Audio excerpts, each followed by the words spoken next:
Chapitre 11. Nachash, l'Ammonite, vint assiéger Jabès en Galaad. Tous les habitants de Jabès dirent à Nachash: traite alliance avec nous, et nous te servirons. Mais Nachash, l'Ammonite, leur répondit: je traiterai avec vous à la condition que je vous crève à tout l'œil droit, et que j'imprime ainsi un opprobre sur tout Israël.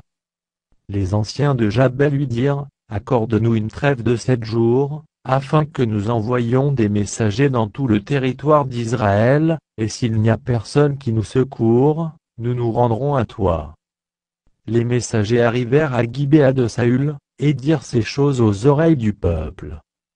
Et tout le peuple éleva la voix, et pleura. Et voici, Saül revenait des champs, derrière ses bœufs, et il dit: qu'a donc le peuple pour pleurer? On lui raconta ce qu'avaient dit ceux de Jabès. Dès que Saül eut entendu ces choses, il fut saisi par l'Esprit de Dieu, et sa colère s'enflamma fortement. Il prit une paire de bœufs, et les coupa en morceaux, qu'il envoya par les messagers dans tout le territoire d'Israël, en disant: quiconque ne marchera pas à la suite de Saül et de Samuel, aura ses bœufs traités de la même manière. La terreur de l'Éternel s'empara du peuple, qui se mit en marche comme un seul homme. Saül en fit la revue à Bézé. Les enfants d'Israël étaient 300 000, et les hommes de Juda 30 000.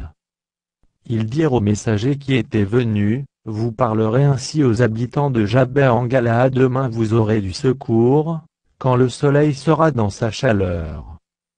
Les messagers portèrent cette nouvelle à ceux de Jabès, qui furent remplis de joie. Et qui dirent aux Ammonites: demain nous nous rendrons à vous, et vous nous traiterez comme bon vous semblera. Le lendemain, Saül divisa le peuple en 3 corps. Ils pénétrèrent dans le camp des Ammonites à la veille du matin, et ils les battirent jusqu'à la chaleur du jour. Ceux qui échappèrent furent dispersés, et il n'en resta pas 2 ensemble. Le peuple dit à Samuel: qui est-ce qui disait Saül régnera-t-il sur nous? Livrez ces gens, et nous les ferons mourir. Mais Saül dit: personne ne sera mis à mort en ce jour, car aujourd'hui l'Éternel a opéré une délivrance en Israël. Et Samuel dit au peuple: venez, et allons à Gilgal, pour y confirmer la royauté. Tout le peuple se rendit à Gilgal, et ils établirent Saül pour roi, devant l'Éternel, à Gilgal. Là, ils offrirent des sacrifices d'action de grâce devant l'Éternel, et là, Saül et tous les hommes d'Israël se livrèrent à de grandes réjouissances.